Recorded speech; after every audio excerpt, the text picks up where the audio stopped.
கடகம், உங்களுக்கு கஷ்டம் கொடுத்த எல்லாத்தையும் புடிச்சு வீச போறாரு குரு பகவான்.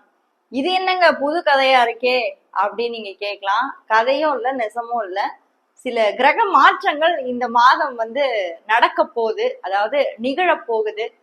கடகராசிக்கு எந்த மாதிரி மாற்றத்தை உருவாக்க போகுது அப்படின்றத நம்ம தெரிஞ்சுக்கலாம். அதுக்கு முன்னாடி புதுசா வரவங்க நம்மளுடைய சேனலை இன்னும் நீங்க சப்ஸ்கிரைப் பண்ணாமலே பாத்துட்டு இருக்கீங்க அப்படின்னா மறக்காம சேனலை சப்ஸ்கிரைப் பண்ணிட்டு எங்களுடைய சேனலுக்கு மறக்காம ஆதரவு கொடுங்க.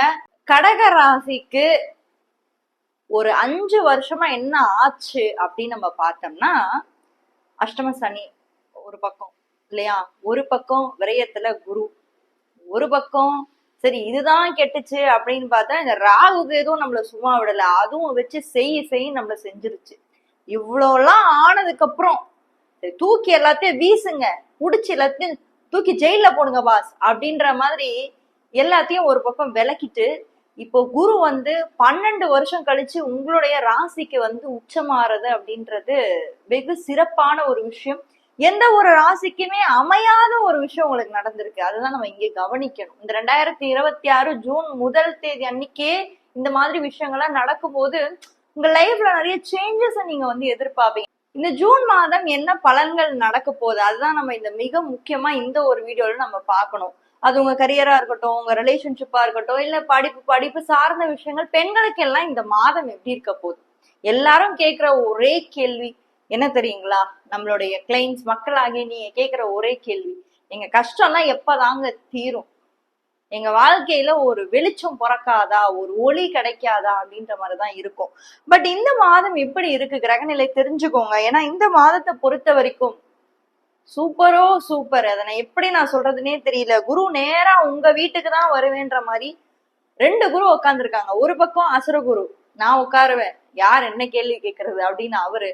இன்னொரு பக்கம் தேவகுரு, நீ யாருப்பா புதுசா இங்க வர்ற, உனக்கும் இந்த வீட்டுக்கும் என்ன சம்பந்தம் இருக்கு, முதல்ல கிளம்பு அப்படின்ற மாதிரி அவரு உட்காந்துருக்காரு. சோ சுக்கிரன் குருவோட சேர்க்கை இந்த மாதம் முழுக்கவே உங்களுக்கு இருக்கு. சோ ரொம்ப சந்தோஷமாவும் குதூகலமாவும் மனசுல ஒரு மகிழ்ச்சி உருவாகும். எங்கிருந்தோ ஒரு மன மகிழ்ச்சி. நிறைய பெண்களால உங்களுக்கு லாபம் ஏற்படலாம். பெண்களால உங்களுக்கு இந்த மாதம் லாபம் ஏற்படலாம். ஆண்களா இருந்தீங்க அப்படின்னா உங்க ஒய்ஃபால இந்த மாதம் உங்க ஒய்ஃப் உங்க பேச்ச கேட்பாங்க. நீங்க சொல்லலாம் எங்கெங்க கேக்குறாங்க, கேக்குற மாதிரிலாம் தெரியல, நான் தான் குட்டி போட்ட பூனை மாதிரி அவங்களே சுத்தி சுத்தி வரேன், அவங்க பாட்டு அவங்க வேலையை பார்த்துக்கிட்டு இருக்காங்க, நான் ஏதோ என் பாக்குல இருக்கேன், என்னைய போட்டு அப்படியே கண்ட்ரோல் பண்றாங்க அப்படின்ற மாதிரி வருவீங்க. பட் இருந்தாலும் இந்த மாதத்துல ஆண்களுக்கு ஒரு நல்ல விஷயம் என்னன்னா, உங்க மனைவி உங்க பேச்சு கேட்டு நடந்துப்பாங்க. குடும்பத்துல ஒரு சந்தோஷமும் மன மகிழ்ச்சியும் நடக்கும். ஏன்னா சுக்கிரன் உச்சமாகக்கூடிய சுக்கிரனும் குருவும் உச்சமாகக்கூடிய இந்த தருவாயில நல்லது நடக்கும் அப்படின்ற மாதிரிதான் இருக்கு. அடுத்து 2ஆம் இடத்துல கேது இருக்காரு. சோ 2ஆம் இடத்துக்கு கேது என்ன பண்ணும்? சோ 2ஆம் இடத்துக்கு கேது பொதுவாவே கேது 2ஆம் இடத்துலயும் ராகு 8ஆம் இடத்துலயும் இருக்கும்போது அது ஒரு தோஷம் அப்படின்ற மாதிரி சொல்றாங்க.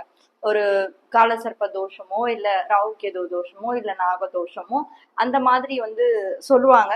பட் இந்த இடத்துல இது கோச்சார பலனா தான் நம்ம பாக்குறோம். சோ குறிப்பிட்ட காலகட்டங்கள்ல தான் அவங்க அங்க இருப்பாங்க, அதுக்கப்புறமா அவங்க இருக்க மாட்டாங்க. ஒரு ஒரு ஒரு இதை சொல்லணும் அப்படின்னா, இப்ப 2ல இருக்காங்கன்னு வச்சுக்கோங்க, 2ஆம் இடத்துல அடுத்து ஒரு 18 மாசம் இருப்பாங்க, அதுக்கப்புறம் அவங்க நகர்ந்துருவாங்க. சோ இது ஒரு விஷயம் நடக்கும்.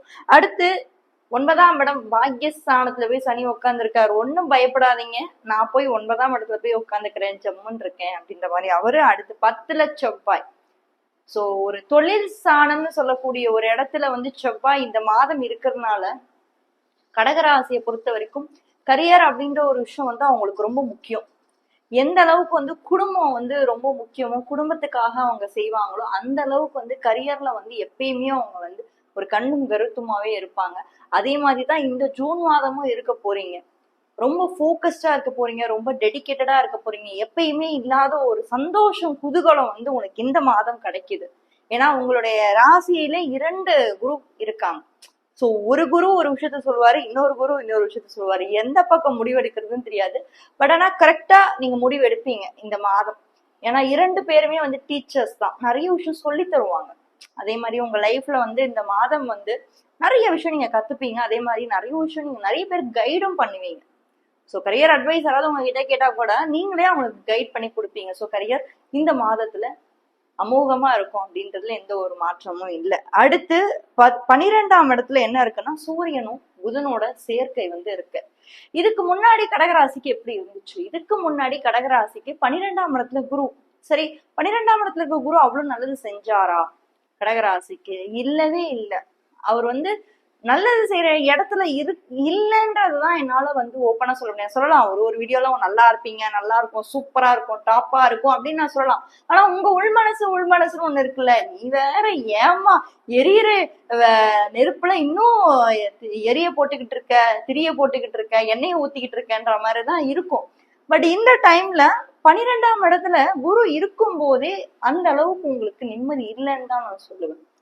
பல கடகராசிக்காரங்க குடும்பத்தாலேயே நிறைய கஷ்டப்பட்டிருப்பீங்க, குடும்ப உறுப்பினர்களால நிறைய ஏமாற்றப்பட்டிருப்பீங்க, அவங்களுடைய தேவைகளுக்காக உங்களை பயன்படுத்தியிருப்பாங்க, உங்களுடைய தாயுள்ளமான குணத்தை அவங்க பயன்படுத்தியிருப்பாங்க. இன்னும் கரெக்டா சொல்லணும்னா அது ஆணா இருந்தாலும் கடகராசி ஆணா இருந்தாலும் சரி, பெண்ணா இருந்தாலும் சரி, ரொம்ப அந்த தாயுள்ளம் அவங்களுக்கு இரக்க குணம் ரொம்ப அதிகம், அந்த இரக்கத்திலேயே விளையாடி இருப்பாங்க. சோ எனிவே அதெல்லாம் முடிஞ்சிருச்சு.